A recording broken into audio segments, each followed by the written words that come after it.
Assalamualaikum warahmatullahi wabarakatuh. Perkenalkan, nama saya Nia Lastia dengan NIM 24002014. Pada kesempatan kali ini, saya akan menjelaskan sedikit tentang apa itu komunikasi verbal dan non-verbal dan apa keterkaitannya dengan public speaking. Nah, teman-teman, di sini apakah semua sudah tahu apa itu komunikasi verbal? Secara umum, komunikasi verbal adalah suatu ketika seseorang atau beberapa orang berbicara secara langsung, seperti saya dengan juga audiens mendengarkan dan menggunakan kata-kata yang mudah dimengerti.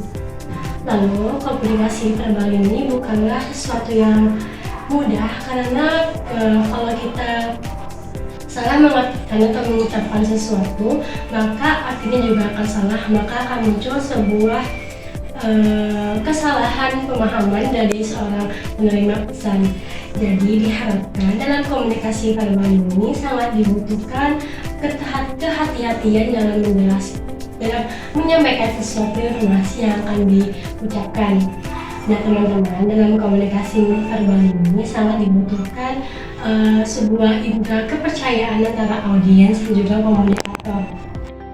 Nah, teman-teman, komunikasi verbal ini juga dibutuhkan dalam public speaking, karena jika seorang komunikator tidak bisa mengungkapkan atau menyiratkan sesuatu dengan hati-hati dan dengan tepat, maka akan terjadi sebuah ketimpangan dari arti sebuah informasi yang ingin disampaikan. Lalu, apa sih komunikasi yang verbal ini? Nah, komunikasi non-verbal ini adalah ketika saya menguncangkan badan, mengatakan halo dengan tangan, dan juga menutup mata jika saya ingin menutupnya. Nah, teman-teman, di sini komunikasi verbal juga non-verbal ini merupakan dua keterkaitan yang tidak akan dipisahkan.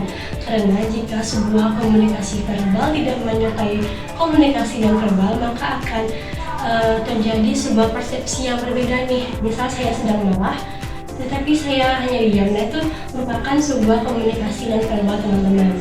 Jadi ketika kita melakukan komunikasi non-verbal ini, haruslah mengutamakan mereka berdua ini saling berkaitan, seperti misalkan halo lagi, mengucapkan selamat pagi. Lalu kita harus bisa mengisyaratkan komunikasi non-verbal kita ini sampai dengan baik tanpa menyinggung audiens dan teman-teman. Karena kita sebagai seorang public relation juga nih, kalau kita menjadi seorang public relation, kita harus bisa mengisyaratkan dengan komunikasi verbal dan verbal dengan baik kepada semua pembaca maupun pelihat dari kita nih. Nah, teman-teman, dalam public speaking, komunikasi verbal dan verbal ini sangat penting ya. Ingat lagi, sangat penting. Karena komunikasi seperti ini apabila tidak dilalui dengan komunikasi yang verbal, maka akan terlihat canggung, teman-teman. Misalnya saya bilang halo tapi tidak ada gerakan, maka para audiens juga tidak akan bersemangat. Karena kita sebagai komunikator harus bisa mengajak para audiens untuk bisa semangat dengan apa yang akan kita bacakan atau akan kita informasikan kepada audiens kita. Jadi kalau seorang komunikator hanya diam saja seperti ini dan tidak ada penggerakan untuk mengajak para audiens untuk bisa bersemangat juga apa yang akan kita sampaikan, maka itu bisa dikatakan komunikasi yang terjalin tidak efektif ya, teman-teman. Lalu apalagi jika kita hanya diam saja lalu bergerak kembali kayak gini tanpa ada sebuah gerakan yang pasti, maka audiens akan menganggap kita seperti orang bodoh mungkin, ataupun seperti sangat suram saja seorang komunikator ini untuk menyampaikan pendapat yang akan dia sampaikan kepada komunikan. Nah, teman-teman, sebagai seorang mahasiswa juga pada semester 2 ini, saya masih banyak belajar tentang komunikasi verbal maupun non-verbal ini dalam public speaking. Karena public speaking ini sangat penting juga supaya mengasah kemampuan kepercayaan diri kita nih, teman-teman. Apalagi kita sebagai mahasiswa dan juga anak muda yang baru harus bisa melakukan komunikasi dengan baik.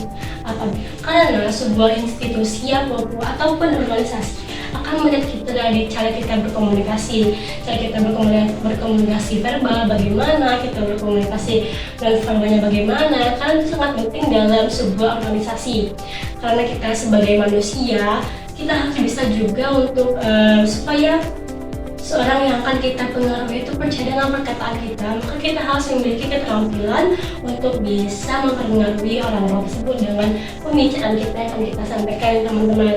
Jadi tidak hanya sebuah perkataan saja, tetapi ada bobotnya juga, dan juga terjadi kepercayaan antara satu sama lain. Nah teman-teman, mungkin kebanyakan kita sebagai anak muda ini sangat tidak familiar mungkin sekarang, karena banyak yang takut salah ngomong karena public speakingnya kurang bagus, ataupun komunikasi verbalnya juga kurang bagus nih, dan juga komunikasi verbalnya juga tidak bagus karena untuk mengisyaratkan sesuatu dengan non-verbal itu lebih susah dibandingkan dengan verbal, teman-teman. Jadi untuk supaya lebih leluasa, teman-teman bisa melakukan latihan seperti berbicara di depan cermin.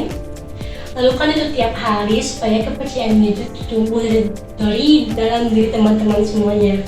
Karena kepercayaan itu keluar dari ketika kita percaya bahwa apa yang akan kita sampaikan itu tidak salah, teman-teman. Karena kita harus mempersepsikan diri kita itu bahwa semua yang kita katakan itu sudah benar, dan juga kita sudah menyiapkan materi-materi yang tepat supaya saat kita akan melakukan presentasi di depan orang banyak, kita tidak akan salah ngomong ataupun salah ucap nantinya. Jadi komunikasi ini sangat penting sekali untuk teman-teman pelajari public speaking.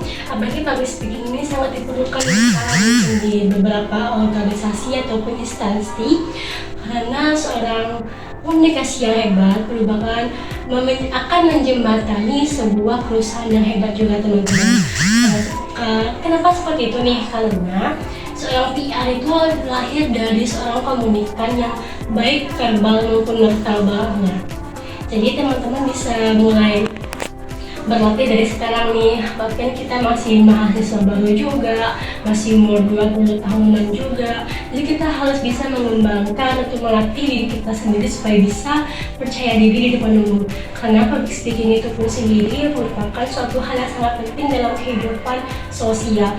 Karena kita sebagai makhluk sosial tidak mungkin akan hidup bersendirian dan akan berbicara sendiri juga nih, teman-teman.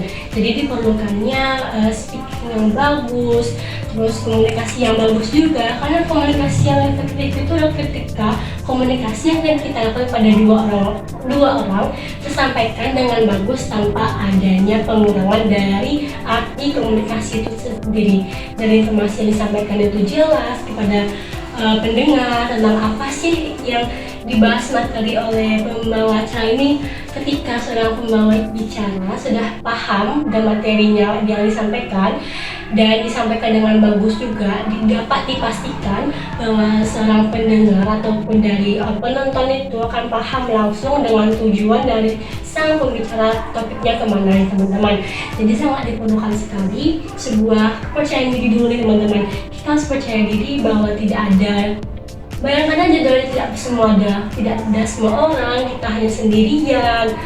Lalu banyak berlatih sangat penting, teman-teman, karena seorang yang berjaya sekalipun pasti mengalami kesulitan, dan kita harus bisa mencoba dan melangkah di kesulitan itu, bukannya meninggalkan kesulitan itu malah memendamnya sendirian. Tidak, teman-teman.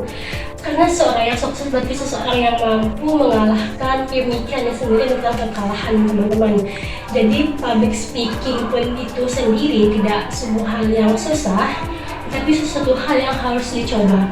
Kebanyakan orang mungkin alasannya takut bicara di depan orang, takut nanti salah ngomong malah diledekin. Nah, dari seorang pendengar maupun seorang yang akan menyampaikan materi itu harus menyiapkan mental, teman-teman. Karena seorang yang memiliki mental yang kuat dipastikan akan laju aja nih, teman-teman. Tidak ada yang harus ditakuti apa aja, tidak perlu berpikir seperti teman-teman. Jadi perlu dikuasai lagi nih lebih dalam apa itu komunikasi verbalnya bagaimana, komunikasi non verbalnya bagaimana juga nih, teman-teman.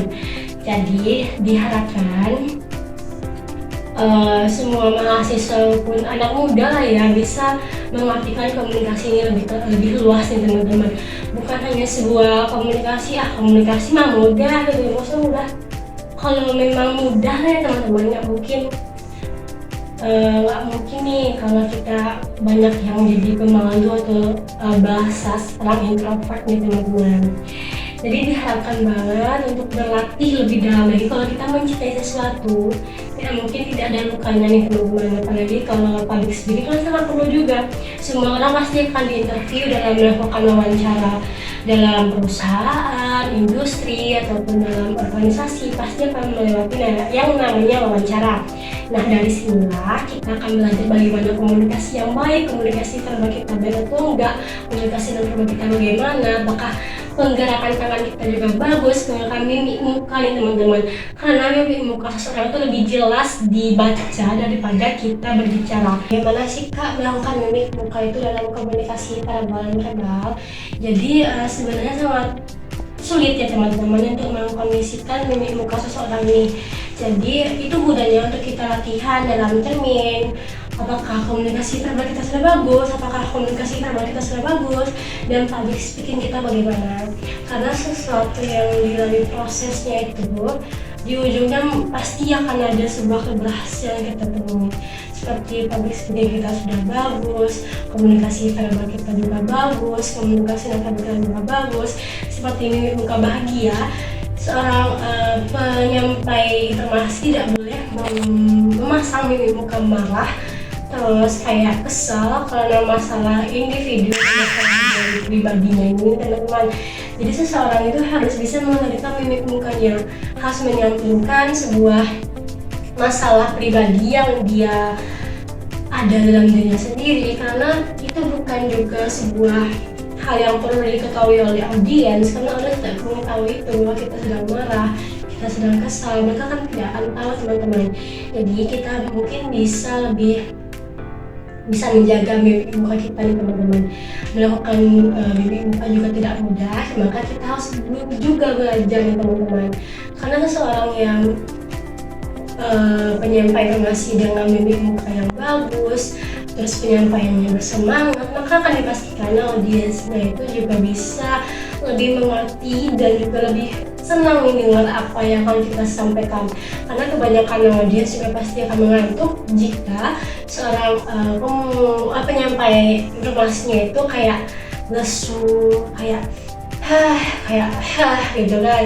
Jadi akan membuat seorang pendengar itu jadi kayak gak mau mendengar apa yang kita informasikan. Jadi kan sangat diperlukan banget nih teman-teman seorang penyampai informasi untuk lebih tahu bagaimana menggunakan mimik muka dalam komunikasi non-verbal mereka.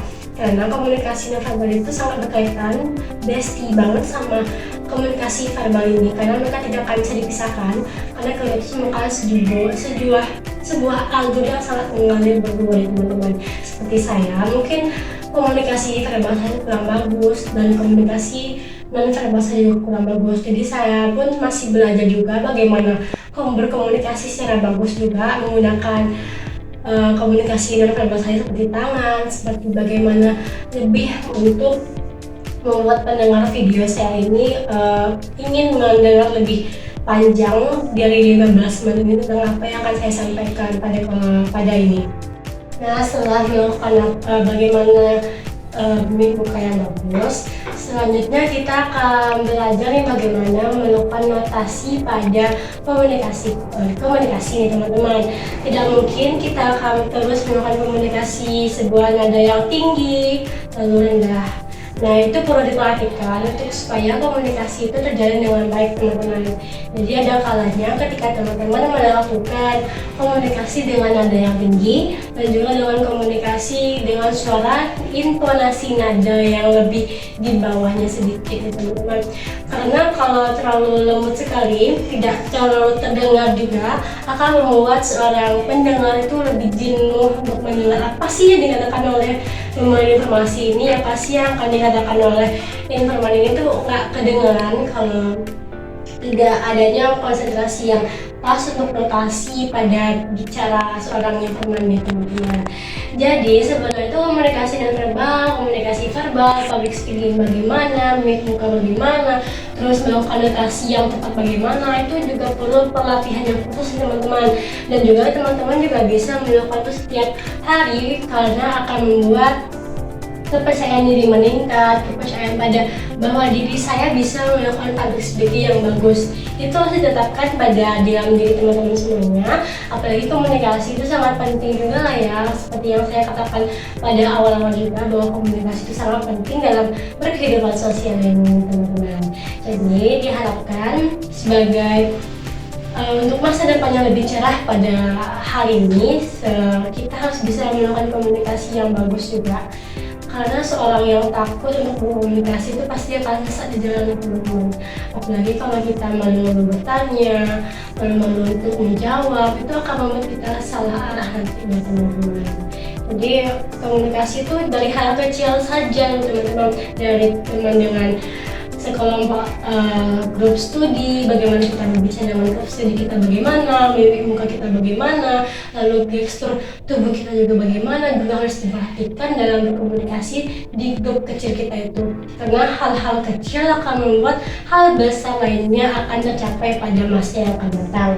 Nah, baiklah, sekian penyampaian materi pada kali ini. Saya mohon maaf jika penyampaian materi ini kurang lengkap ataupun pada intonasi suara saya pun kurang jelas dan juga artikulasi kurang bagus, karena saya sebagai mahasiswa pun sendiri masih belajar tentang komunikasi yang lebih baik lagi, dan juga bagaimana public speaking yang bagus dalam hal yang sangat-sangat bagus untuk diharapkan di masa depan. Maka dari situ saya mengharapkan banyaknya kritik dan saran dari Bapak, Ibu, dan juga teman-teman, supaya kedepannya dalam pembuatan video ataupun saya berbicara pada orang banyak memiliki sebuah pengetahuan yang lebih dalam tentang bagaimana yang baiknya dan bagaimana yang buruknya. Sekian dari penyampaian materi dari saya. Saya akhiri. Assalamualaikum warahmatullahi wabarakatuh.